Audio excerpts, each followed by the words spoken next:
John's Camaro gleamed under the Saturday morning sun, its cherry red finish a testament to his devotion.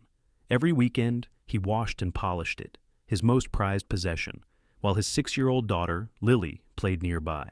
Today, he was in high spirits. News of a promotion still buzzed in his mind. "Lily, want to ride along?" he called, grinning as she raced over with her booster seat clutched in her small hands. He couldn't say no to those pleading eyes. Their drive was a joyride of laughter, Lily squealing at every turn. Back home, John pulled into the driveway. "Go play, kiddo," he said, ruffling her hair. She grabbed her scooter and zipped up and down the street, her giggles filling the air. Bucket in hand, John filled it with soapy water, the sponge dripping as he scrubbed the Camaro's hood. He kept an eye on Lily, her bright helmet bobbing in the distance. But as he worked, his focus drifted to the car's curves, the water's sheen. Lily's laughter grew faint, a background hum he barely noticed. Then came the scream, sharp, piercing, a sound that jolted him upright. "Daddy, watch out!" He spun around, sponge slipping from his hand. Lily stood frozen, pointing at the ground near his feet, her face pale with terror. "What's wrong, honey?" he asked, heart racing. Through the suds pooling on the pavement, something moved, quick, sinuous, not the garden hose he'd assumed. Before he could step back, a searing pain stabbed his ankle. He stumbled, foot slick with soap, and crashed backward, his head slamming against the concrete. "Daddy!" Lily's voice cracked as she dropped her scooter and ran to him. Blood trickled from his skull, mixing with the soapy water, but her eyes darted to the danger, a sleek black snake slithering away. She grabbed his arm, tugging with all her might. "Get up, please!" he groaned, dazed, as she dragged him onto the grass, away from the venomous threat. No neighbors emerged despite her cries. John's vision blurred, his breath shallow. Lily sprinted inside, fumbling for his phone just as it rang. Her mother, Isabella, calling.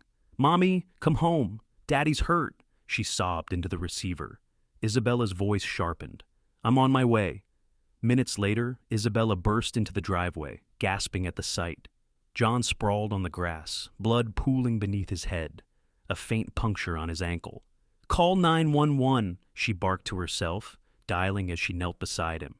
"Hang on, John." Lily clung to his hand, trembling. The ambulance screeched to a halt, paramedics swarming.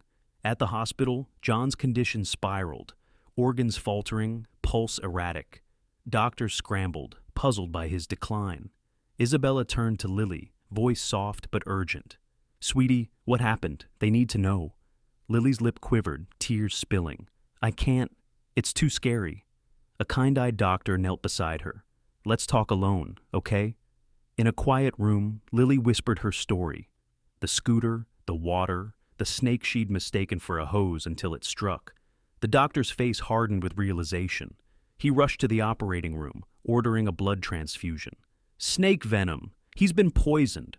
Hours later, the doctor emerged, weary but relieved. "He's stable, but there's a catch. The head injury. He might not remember you." Isabella's stomach dropped. When they saw John, bandages swathed his head, tubes snaking from his arms. His eyes fluttered open, vacant. "Who are you?" he rasped. Lily sobbed. "It's me, Daddy." Isabella squeezed her shoulder, fighting tears. The doctor explained. A concussion, or the venom's toll, had stolen his memory. "Will it come back?" Isabella asked. The doctor shrugged. "Time will tell." Days turned to weeks. Lily brought her favorite stuffed bunny, recounting bedtime stories he'd once read. Isabella showed him photos, their wedding, Lily's first steps. Slowly, flickers of recognition sparked. "That's our lake trip," he murmured one day, touching a picture. Lily beamed. After a month, he knew their names, their home, their life. 6 weeks in, he was cleared to leave. But questions lingered. Isabella cornered the doctor as John packed. What did Lily see that day? The doctor recounted her tale, a snake hidden in the suds, its bite nearly fatal until her courage saved him. Isabella shuddered, glancing at the Camaro keychain in John's hand. "We're done with that place," she said firmly. They sold the house, the car, everything tied to that cursed street, and moved to a quiet town far from slithering shadows.